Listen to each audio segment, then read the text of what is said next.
here's a game we've seen before. Oh, hey, Mario Brothers. Yeah, remember when Mario and Brothers. Luigi worked in the bottling plant? Wait. Yeah, you remember that. We all Yeah. remember that. It happened. Before they were plumbers. It was our 10th video, 10th game. So, it's, In between all of the Donkey Kongs. yeah, this is, it's the same game that we've seen before. You've got Mario on the right and Luigi on the left, as you can clearly tell who they are. They have these bottle packages that arrive, and you need to catch them on the conveyor. There's 3 positions on each side. And they're filling up with bottles as they go. Yeah, as you pass through, the presumably other workers in between the 2 screens fill up, and Or the machines that just don't have elevators. And up at the top, when Luigi catches a package, he'll load it onto that truck there. Onto that truck there. And all the bottles smash when they fall. And when the truck fills up, it will deliver the bottles, the packages, and you'll get an extra bonus. And you can see the driver's leaning out when it's almost full. He's like, hey, you ready? Pulls out. Is the driver the...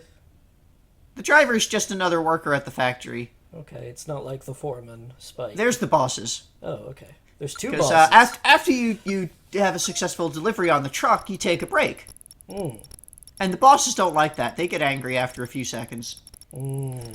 So, That sounds like bosses. yeah. This is a good time to just kind of go remind everyone of the early story of Mario. Because we didn't really go over that too much in the videos, I don't think. It's been like bits and pieces here and there. So, as we all know, the first Mario game was Donkey Kong. Right.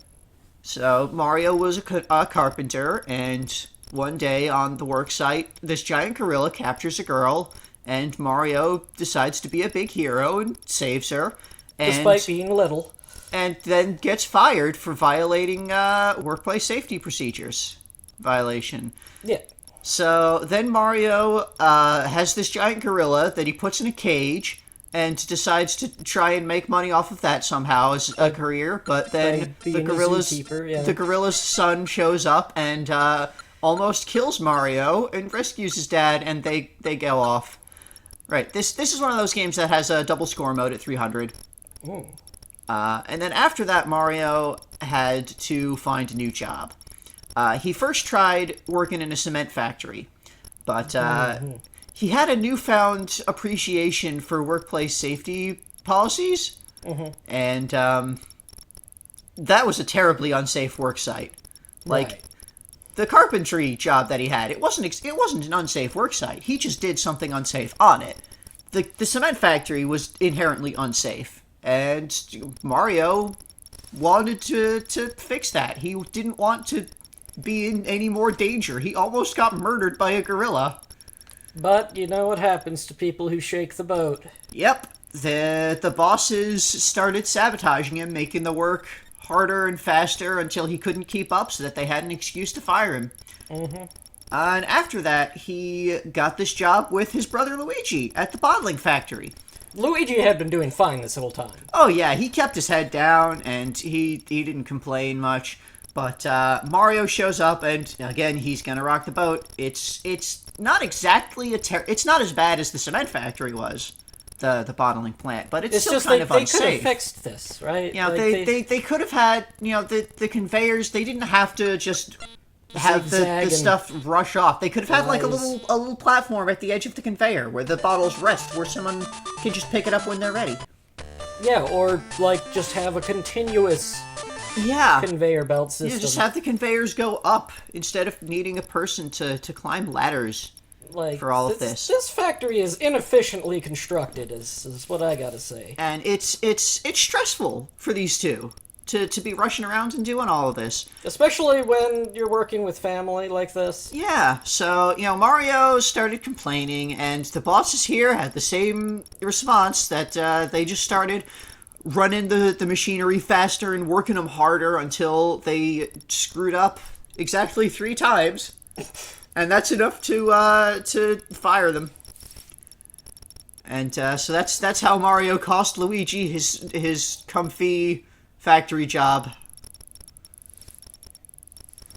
But, I mean, it wasn't very fulfilling work anyway. Yeah. Luigi ended up doing much better afterwards because, Mario went off and found a couple other jobs that he got fired from. Luigi started his own plumbing business, which he eventually had Mario join him for. And yeah, he still loves his brother. He's gonna help him out when he's having problems. Technically, it was Mario's fault that he got fired, but it's not like Mario was trying to get him fired. He was just, like, looking out for everyone's safety, you know? Yeah. So, they're working as plumbers, and they really luck out and get a contract with the city to maintain the sewers. So, they've got this lucrative city contract. But, while they're down there, monsters show up. Weird turtle monsters and crab monsters and monster flies, and they have to fight, and they do, and they're good at it, and so the city rewards them heavily, and ever since then Luigi has just had this city contract as a plumber. Well, Mario's been off doing all sorts of weird shit in, like, magical kingdoms and stuff. Presumably where the monsters came from. Yeah, Luigi has kept up that contract, and he's been living a good life. Because, you know, the monsters aren't there in the sewers anymore. But, yeah, I wound up really getting into the zone in arc wrapped around 2000. So, yeah, that was a reminder of the early Mario Brothers story as we see. A reminder of the old Mario Brothers Game & Watch game.